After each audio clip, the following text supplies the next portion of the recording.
იმდენად ბინძური პოლიტიკური სპექტრი ყავს საქართველოს, რომ ესენი განზედგანან გამოყავთ რაღაცა უცნობი ადამიანები, ხელოვანები, მსახიობები, ვისაც კი რაღაც ოდნავ ავტორიტეტი აქვს. და დღეს ხდება ყველას დაბინძურება. ვინმეს თუ სახელი ქონდა ქვეყანაში, ყველამ ლაფში ამოსვალა.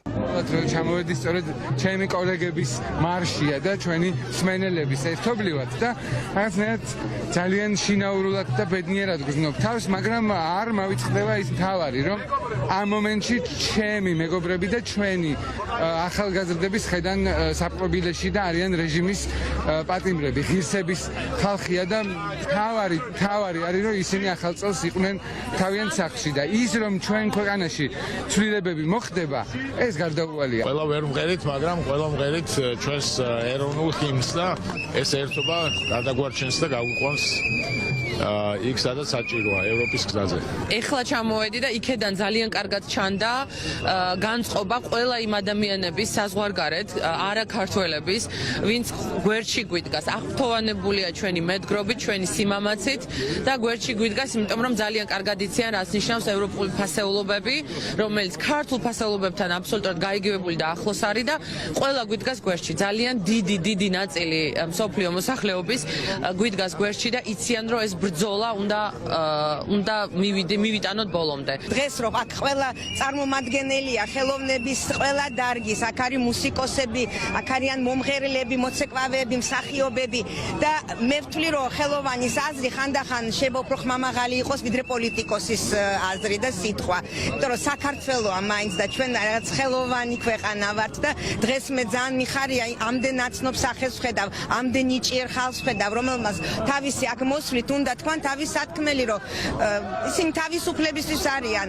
ევროპისკენ მიმავალი გზით უნდათ რომ იარონ. ეს იმ ადამიანების შეკრებაა დღეს, რომელიც მე ვთვლი, რომ თავარი, როგორც აღნიშნე, წამყვანი ძალაა დღეს ჩვენი ქვეყნის განვითარებისთვის და მნიშვნელოვან ამინს ქმნიან სწორედ ხელოვანები, ამაში დამერწმუნება ყველა, იმიტომ რომ სოფლიოს წამყვან სცენებზე სწორედ ის ქართველები არიან, რომლებიც უკვე უხვად არიან სოფლიოს სხვადასხვა კუთხეში, რომლებიც ჩვენს ქვეყანას საუკეთესო კუთხით წარადგენენ და საუკეთესო ელჩები არიან ჩვენი ქვეყნის. საბოლოო მიზანი ის არის, რასაც ყოველდღე ვხედავთ, რაც ყოველდღე გვესმის, არც ჩვენი დღევანდელი მსვლელობა არ არის განსხვავებული. ყველა ვითხოვთ ერთი და იგივეს, ხო? სანამ ახალი არჩევნები დაინიშნება ის ადამიანები, რომ გაათავისუფლონ რაც შეიძლება მალე. იმ მსოფლიოს ნაწილი ვიყოთ, იმ ცივილიზებული, დემოკრატიული მსოფლიოს ნაწილი გვინდა რომ ვიყოთ და ვფიქრობ, რომ ყველანაირად ვართ, ამიტომ ვიმსახურებთ რომ ვიყოთ და ამ ხარდაჭერას რო ვგრძნობთ, ეს გვაძლიერებს, რა თქმა უნდა. ამიტომ არჩევანი ახლა არის სიბნელესა და სინათლეს შორის. განთავისუფლება ყველა მძევალის პატიმრები არ არიან, რომლებიც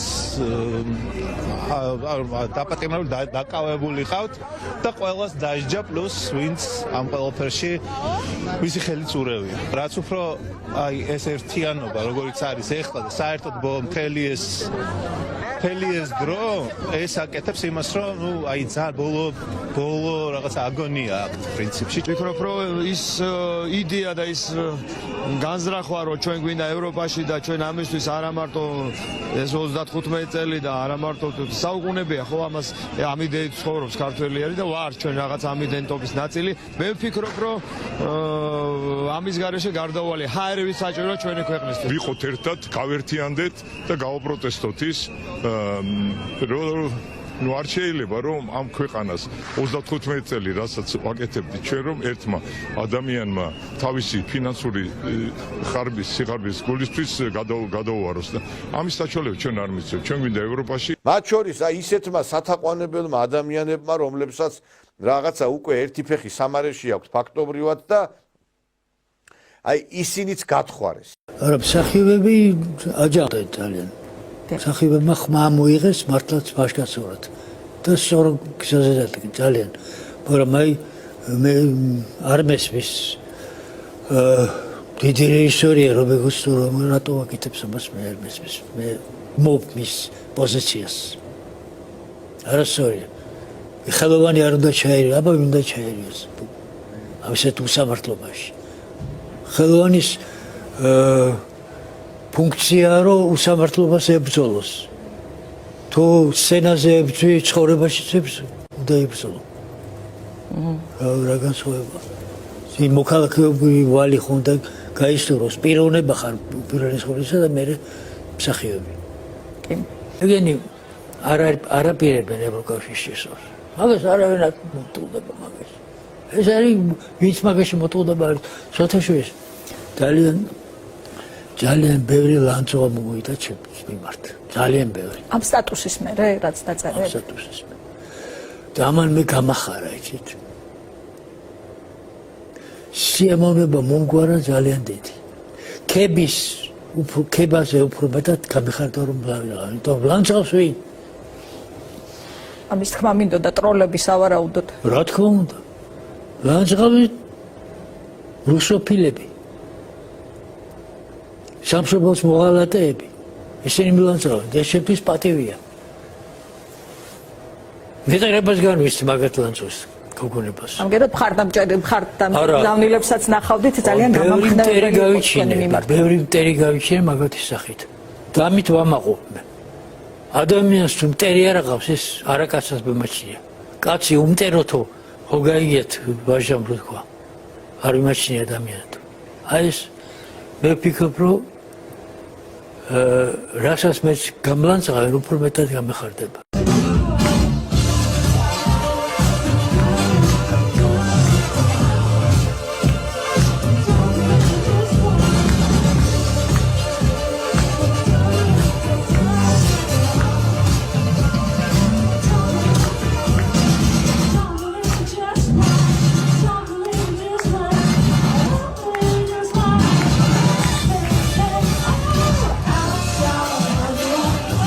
მსახიობები, რომლებიც ჯერ კიდე საბჭოთა ეპოქიდან მოდიან, თამაშობდნენ ძალიან დიდ როლებს და გამოიყვანეს ეს ხალხი ავანსცენაზე და სურიან ამ ლაფში, იმისათვის რომ ნაცმოძრაობამ მოახერხოს თავისი მიზნების განხორციელება ხელისუფლებაში მოსვლა.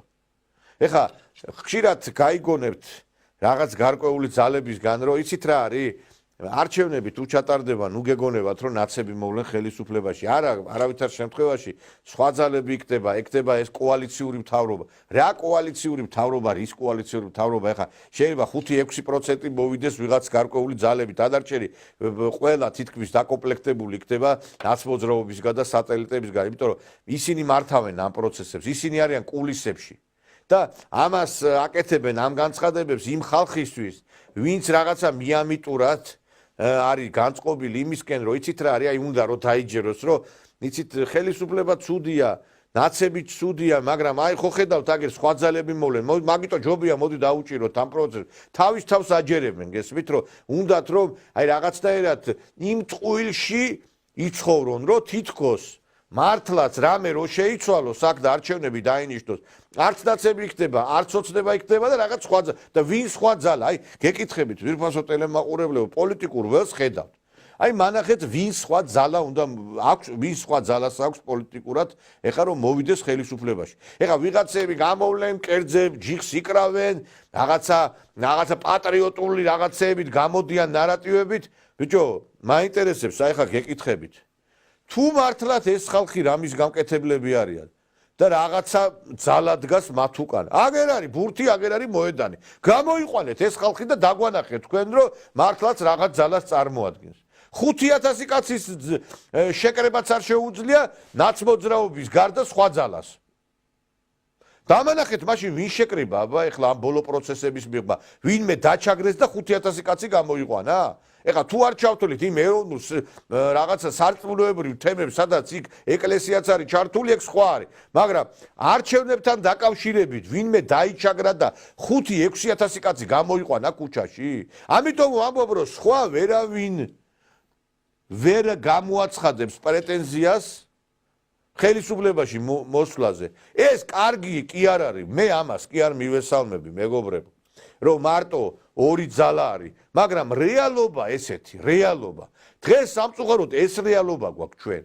და ამიტომაც არის, რომ ეხლა ეს ნაცმოძრაობა ცდილობს, რომ კულისებში გადავიდეს და გამოიყვანოს მსახიობი, მომღერალი, ახალგაზრდა, მუსიკოსი და მერე საზოგადოებაში შექმნას იმისი განცდა, რომ თითქოს არა კაცო ისინი არ მოვლენ არავითარ შემთხვევაში აი ესენი იქნებიან.